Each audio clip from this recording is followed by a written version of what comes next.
ನಮ್ದು ಈಸೂರು ಗ್ರಾಮ ಬೇಗೂರು ಯಾವಪ್ಪ ಅಂತ ನಮ್ಮ ಜಮೀನಲ್ಲಿ 3 ಎಕರೆ ಜಮೀನಲ್ಲಿ ಹೋಗ್ತಾಯಿದೆ ಲೈನು. ಆಮೇಲೆ ಮತ್ತೊಂದು 10 ಗುಂಟೆಯಲ್ಲಿ ಮಾವಿನಗಿಡದಲ್ಲಿ ಹೋಗ್ತಾ ಇದ್ದೀವಿ ಲೈನು. ಅದನ್ನು ಒಂದು ವರ್ಷ ಓಡಿವಿ MP ಮನೆಗೆ, ತಾಲೂಕು MP ಮನೆಗೆ 1 ವರ್ಷ ಓಡಿವಿ. ಅವ್ರು ಆಯ್ತಪ್ಪ ರೈತರು ಬಗ್ಸ್ತೀವಿ ಲೈನ್ ಚೇಂಜ್ ಮಾಡ್ತೇವೆ ಅಂದರು. ಇದುವರೆಗೂ ಲೈನ್ ಚೇಂಜ್ ಮಾಡಿಲ್ಲ.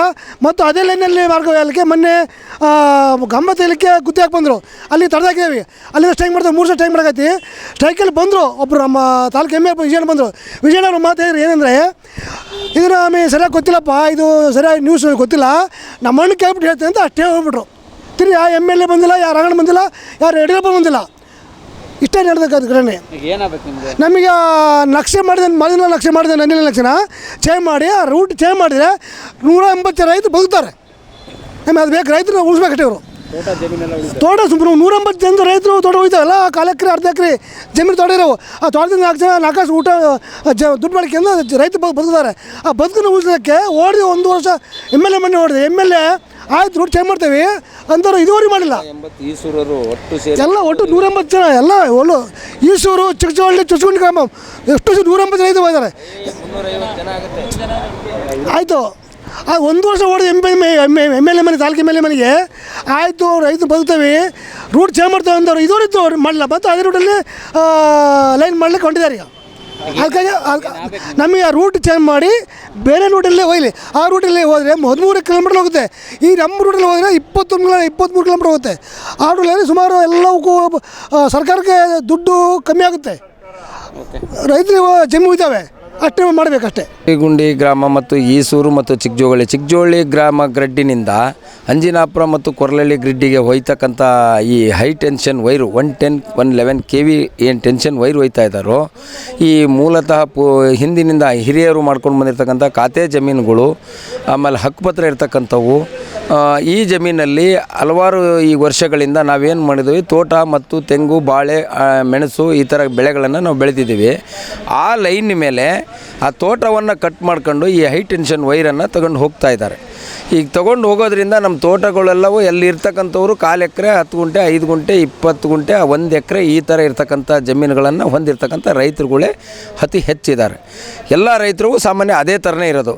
ಹಿಂದೆ ಸರ್ವೆ ನಂಬರ್ ಇವ್ರು ಏನು ಮಾಡ್ತಾಯಿದ್ದಾರೆ ಅಂದರೆ, ಸರ್ವೆ ನಂಬರ್ ನೋಡ್ತಾರೆ, ಸರ್ವೆ ನಂಬರ್ ಒಂದೇ, ಅದರಲ್ಲಿ 100 ಜನ ಅಣ್ತಂಬ್ಗಳಿದ್ದಾರೋ, 10 ಜನ ಅಣ್ತಂಬ್ಗಳಿದ್ದಾರೋ, 10 ಖಾತೆ ಇದ್ದಾವೋ, 15 ಖಾತೆ ಇದ್ದಾವೋ, ಅದನ್ನು ಚೆಕ್ ಮಾಡ್ತಾ ಇಲ್ಲ. ಈಗ ಆ ರೀತಿ ನೋಡ್ದೇನೆ ಇವ್ರು ಸರ್ವೆ ನಂಬರ್ 6 ಹೋಗ್ತವೆ, 8 ಹೋಗ್ತವೆ, 10 ಹೋಗ್ತವೆ ಅಂತ ಇದನ್ನು ಎಕ್ಸಾಂಪಲ್ ಕೊಡೋದು ಬದಲು ಪಾಣಿಯನ್ನು ತೆಗೆದು ಆ ಸರ್ವೆ ನಂಬರಲ್ಲಿ ಪಾಣಿ ತೆಗೆದ್ರೆ ಎಷ್ಟು ಖಾತೆದಾರಿದ್ದಾರೆ, ಎಷ್ಟು ಜಮೀನುಗಳು ಇದ್ದಾವೆ, ಹೊಂದಿದ್ದಾರೆ ಅನ್ನೋದನ್ನು ಪರಿಶೀಲನೆ ಮಾಡಬೇಕಾಗಿತ್ತು. ಆದರೂ ನಾವೇನು ಹೇಳ್ತಾ ಇದ್ದೀವಿ, ಅನ್ಯ ಮಾರ್ಗ ಇದೆ, ಬೇರೆ ಮಾರ್ಗಗಳು ಇದ್ದಾವೆ. ಅಲ್ಲಿ ಸರ್ಕಾರಿ ಜಾಗಗಳಿದ್ದಾವೆ, ಗ್ರಾಮ ಠಾಣಗಳಿದ್ದಾವೆ, ಆಮೇಲೆ ಬಗುರುಕುಂ ಜಮೀನುಗಳಿದೆ, ಫಾರೆಸ್ಟ್ ಲ್ಯಾಂಡ್ ಇದೆ.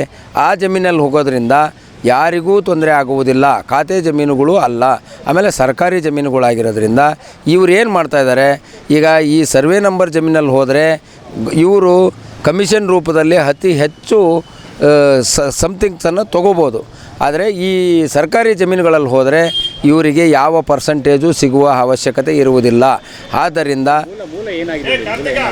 ಮೂಲ ಸರ್ ಈಗೇನಾಗಿದೆ ಅಂದರೆ, ಮೂಲತಃ ನಮ್ಮ ಜಮೀನುಗಳನ್ನು ತೆಗೆಯೋದ್ರಿಂದ ಇವ್ರಿಗೆ ಲಾಭ ಆಗ್ತಾಯಿದೆ. ಈ ರೈತರು ಬಲಿಷ್ಠ ಆಗ್ತಾರೆ, ದುಡಿಮೆ ಮಾಡಿಕೊಂಡು ಬುದ್ಧಿವಂತರಾಗ್ತಾರೆ. ನಮ್ಮಿಂದ ಯಾರೂ ಬರಲ್ಲ. ಇಂಥ ವ್ಯಕ್ತಿಗಳನ್ನು ನಾವು ತುಳಿಬೇಕು, ತುಳಿದ್ರೆ ಮಾತ್ರ ನಮ್ಮಿಂದ ಬರೋಕ್ಕೆ ಸಾಧ್ಯ ಆಗುತ್ತೆ ಅನ್ನೋ ಕಾನ್ಸೆಪ್ಟ್ ಇವ್ರ ತಲೆಯಲ್ಲಿ ಇದೆ ಅಂತ ನಮ್ಗೆ ಅನಿಸುತ್ತೆ. ಯಾಕೆಂದರೆ ಬದಲಿ ಮಾರ್ಗಗಳನ್ನಿದ್ರೂ ಸಹಿತ ಇವ್ರು ಬದಲಿಸೋಕೆ ಆಗ್ತಾಯಿಲ್ಲ ಅಂತಂದರೆ ಕಾರಣ ಬೇಕಲ್ವಾ? ಇವ್ರ ಮನಸ್ಥಿತಿಗಳನ್ನು ಹೇಳ್ಕೊಳಕ್ಕಾಗ್ತಾ ಇಲ್ಲಲ್ಲ. ಮತ್ತು ಹೇಳಿದ್ರೆ ತಾನೇ ಗೊತ್ತಾಗುತ್ತೆ. ಹೇಳಿದರೆ ಯಾರು ಅವ್ರು ಹಿಂದಿರ್ತಾರೆ? ಹೌದು, MLAಗಳು ಗಮನಕ್ಕೂ ತಂದಿದ್ದೇವೆ, MP ಗಳ ಗಮನಕ್ಕೂ ತಂದಿದ್ದೇವೆ, ಸಚಿವರ ಗಮನಕ್ಕೂ ಮೊನ್ನೆ ಮನವಿ 3 ದಿವಸ ಸ್ಟ್ರೈಕ್ ಕೂತಿದ್ವಿ, ತಾಲೂಕು ಆಫೀಸಲ್ಲಿ ಪ್ರತಿಭಟನೆ ಮಾಡ್ತಾಯಿದ್ವಿ. ಆ 3ನೇ ದಿವಸಕ್ಕೆ ಬಂದು ಮಿನಿಸ್ಟ್ರುಗಳು ನಮಗೆ ವಾಗ್ದಾನ ಕೊಟ್ಟಿದ್ದಾರೆ, ಇದನ್ನು ಸರಿಪಡಿಸ್ಕೊಡ್ತೀವಿ, ರೈತರುಗಳಿಗೆ ತೊಂದರೆ ಆಗದೆ ಈ ರೀತಿ ಒಳಗೆ ಅನ್ಯ ಮಾರ್ಗಗಳನ್ನು ಗುರುತಿಸಿ ನಾವು ಸರಿ ಮಾಡ್ಕೊಂಡು ಹೋಗ್ತೀವಿ ಅಂತ ಹೇಳಿದ್ದಾರೆ. ಆದ್ದರಿಂದ ಆದರೂ ನಾವು ಈಗ ಪತ್ರಿಕಾ ಮಾಧ್ಯಮನ ಅಂದರೆ ಅಲ್ಲಿ ಪ್ರತಿಭಟನೆಯನ್ನು ಕೈ ಬಿಟ್ಟಿವಿ. ಈಗ ಕೈ ಬಿಟ್ಟಾರು ಬಿಡು, ಇವ್ರು ರೈತರೆಲ್ಲ ಬೇರೆ ಬೇರೆ ಆಗಿ ಹೋದ್ರು, ಇವ್ರನ್ನ ಚಿಂತಿಸಿದ್ದೀವಿ, ಮುಂದಿನ ದಿನಗಳಲ್ಲಿ ನಮ್ಮ ಕೆಲಸ ನಾವು ಮಾಡ್ಕೊಳ್ಳೋಣ ಅನ್ನೋ ಏನಾರ ಕಾನ್ಸೆಪ್ಟ್ ಅವ್ರು ಇಟ್ಟಿದ್ದರೆ, ಮುಂದಿನ ದಿನಗಳಲ್ಲಿ ನಾವು ಮತ್ತೆ ಇದನ್ನು ಸರಿಪಡಿಸಿಕೊಡದೆ ಹೋದರೆ ಉಗ್ರ ಹೋರಾಟ ಮಾಡಲಿಕ್ಕೆ ನಾವು ತಯಾರಿದ್ದೇವೆ ಅನ್ನೋ ಮಾತನ್ನು ನಾನು ಘಂಟಾಘೋಷವಾಗಿ ಹೇಳಲಿಕ್ಕೆ ಇಷ್ಟಪಡ್ತೀನಿ. ನಮಗೆ ಅವೈಜ್ಞಾನಿಕವಾಗಿ ನೀಲಿ ನಕ್ಷೆ ಮಾಡಿಕೊಟ್ಟಿದ್ದಾರೆ. ಈಗ ವೈಜ್ಞಾನಿಕ ಇರ್ತಕ್ಕಂಥ ನೀಲಿ ನಕ್ಷೆಯಲ್ಲಿ ಮಾರ್ಗದಲ್ಲಿ ಹೋದರೆ ಈ ರೈತರ ಯಾವುದೇ ಜಮೀನಿಗೂ ತೊಂದರೆ ಆಗೋಲ್ಲ, ಹಾನಿ ಆಗೋಲ್ಲ. ಗೋಮಾಳ ಮತ್ತು ಫಾರೆಸ್ಟ್ ಲ್ಯಾಂಡಲ್ಲಿ ಹೋಗುತ್ತೆ. ಈಗ ಅವರು ಈಗ ಕಾಮಗಾರಿ ನಡೆಸ್ತಕ್ಕಂಥ ಜಾಗದಲ್ಲಿ ಹೋದರೆ ತುಂಡು ಭೂಮಿ ಇದೆ ಅಲ್ಲ, 17 ಗುಂಟೆ, 18 ಗುಂಟೆ, 20 ಗುಂಟೆ ಸಣ್ಣ ಭೂಮಿ ಇದೆ. ಅವುಗಳ ಮೇಲೆ ಹೋಗಬಾರ್ದು, ಪರ್ಯಾಯ ಮಾರ್ಗದಲ್ಲಿ ಹೋಗಲಿ ಅಂತೇಳಿ ನಾವು ಮೊನ್ನೆ ಧರಣಿ ಕೂತಿದ್ವಿ. 3 ದಿವಸಗಳ ಕಾಲ ಧರಣಿ ಕೂತೀವಿ ಹಗಲು ರಾತ್ರಿ. ಅದನ್ನು ಮಧು ಬಂಗಾರಪ್ಪನವ್ರು ಬಂದು ಬೇಡ, ನಮ್ಮ ಬದಲಿ ಮಾರ್ಗ ಮಾಡಿಕೊಡ್ತೀನಿ ಅಂತೇಳಿ ವಿಶ್ವಾಸ ಕೊಟ್ಟು ಹೋಗಿದ್ದಾರೆ. ಅದನ್ನು ನಂಬಿ ನಾವು ಇವತ್ತು ಕಾಯ್ತಾ ಇದ್ದೀವಿ. ಇನ್ನು ಅದನ್ನು ಬದಲಾಯಿಸಿ ಮಾಡದೆ ಹೋದರೆ ಉಗ್ರ ಹೋರಾಟಕ್ಕೆ ನಾವು ಮುನ್ನಡೆ ಆಗ್ತಾಯಿದ್ದೀವಿ. ಇವತ್ತು ಅವೈಜ್ಞಾನಿಕವಾಗಿ ನೀಲನಕ್ಷೆಯನ್ನು ಶಿಕಾರಿಪುರ ತಾಲೂಕು ಈಸೂರು ಗ್ರಾಮದಿಂದ ಅಂಜನಾಪುರ ಗ್ರಿಡ್ಡಿಗೆ ಒಯ್ತಾ ಇರ್ತಕ್ಕಂಥ 11110 KVಯ ಲೈನು ಅವೈಜ್ಞಾನಿಕವಾಗಿದೆ. ಈ ಅವೈಜ್ಞಾನಿಕವಾಗಿರ್ತಕ್ಕಂಥ ವಿದ್ಯುತ್ ಮಾರ್ಗ ಇದನ್ನು ಕೂಡಲೇ ಅಧಿಕಾರಿಗಳು ಬೇಗ ಅದನ್ನು ತೆಗೆದುಬಿಟ್ಟು ಬೇರೆ ವೈಜ್ಞಾನಿಕವಾಗಿರ್ತಕ್ಕಂಥದ್ದು ಸಾಕಷ್ಟು ಸರ್ಕಾರಿ ಜಮೀನುಗಳು, ಕೆರೆಗಳು, ಗ್ರಾಮ ಠಾಣಗಳಿದ್ದಾವೆ. ಆ ಮಾರ್ಗವಾಗಿ ತಾವು ಒಯ್ದಿದ್ದಾದರೆ ಅದು ವೈಜ್ಞಾನಿಕವಾಗಿರುತ್ತೆ. ಆ ಮಾರ್ಗವಾಗಿ ಒಯ್ಯಬೇಕು. ಇದು ಈಸೂರಿಗೆ ಬಂದು ಹೋಗುವಂಥ ಮಾರ್ಗ ಏನಿದೆಯಲ್ಲ, ಅವೈಜ್ಞಾನಿಕವಾಗಿ ಮಾಡಿರ್ತಕ್ಕಂಥ 23 ಕಿಲೋಮೀಟ್ರ್ ಆಗುತ್ತೆ. ಆದರೆ ನಾವು ರೈತರು ಮತ್ತು ಉಪವಿಭಾಗಾಧಿಕಾರಿಗಳು ತೋರಿಸಿರ್ತಕ್ಕಂಥ ಜಾಗ ಏನಿದೆಯಲ್ಲ, ಅದು ಕೇವಲ 5 ರಿಂದ 6 ಕಿಲೋಮೀಟ್ರ್ ಮಾತ್ರ ಆಗುತ್ತೆ. ಅದರಲ್ಲೂ ಒಯ್ದರೆ ಸರ್ಕಾರಕ್ಕೂ ಕೂಡ ಆರ್ಥಿಕ ಸಂಕಷ್ಟ ಆಗುವುದಿಲ್ಲ. ಇಲ್ಲಾಸಿ ಒಯ್ದರೆ ಸಾಕಷ್ಟು ರೈತರು ಕೂಡ ನಿರ್ಗತಿಕರಾಗ್ತಾರೆ, ಗುಳೆ ಹೋಗುವಂಥ ಪರಿಸ್ಥಿತಿ ಬರುತ್ತೆ. ತುಂಡು ಭೂಮಿಗಳಿದ್ದಾವೆ, ಸಾವಿರಾರು ಅಡಿಕೆ ತೋಟಗಳಿದ್ದಾವೆ. ಅಡಿಕೆ ತೋಟಗಳನ್ನು ನಾಶ ಮಾಡಿ ಇವತ್ತು ನೀವು ಆ ಜಾಗದಲ್ಲಿ ನೀವು ಅವೈಜ್ಞಾನಿಕವಾಗಿ ನೀಲನಕ್ಷೆಯನ್ನು ತಯಾರು ಮಾಡಿ ಹೋದರೆ ನಮ್ಮ ರೈತರ ಬದುಕು ಬೀದಿಗೆ ಬೀಳುವಂಥ ಸಂದರ್ಭ ಇವತ್ತು ಬಂದಿದೆ.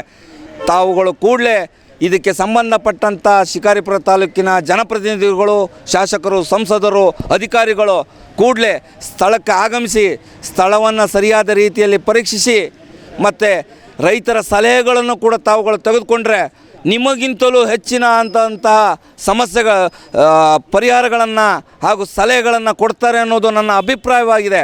ಕೂಡಲೇ ಈ ಅವೈಜ್ಞಾನಿಕವಾಗಿರ್ತಕ್ಕಂಥ ನೀಲನಕ್ಷೆಯನ್ನು ನಿಲ್ಲಿಸದೆ ಹೋದರೆ ಮುಂದಿನ ದಿನಗಳಲ್ಲಿ ನಮ್ಮ ಈಸೂರಿನ 2ನೇ ದಂಗೆ ಅಥವಾ 2ನೇ ಕ್ವಿಟ್ ಇಂಡಿಯಾ ಚಳುವಳಿಯ ರೀತಿಯಾಗಿ ಆರಂಭ ಆಗುತ್ತೆ ಅನ್ನೋದನ್ನು ನಾನು ತಿಳಿಸ್ತಾ ಇದ್ದೇನೆ.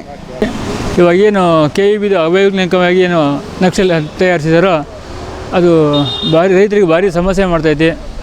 ಸಾವಿರಾರು ಅಡಿಕೆ ಗಿಡಗಳನ್ನ ಕಡಿದು ಲೈನ್ ತಗೊಂಡು ಹೋಗೋದ್ರಿಂದ ನಾವೆಲ್ಲರೂ ಬೀದಿ ಪಾಲಾಗ್ತಾಯಿದ್ದೀವಿ.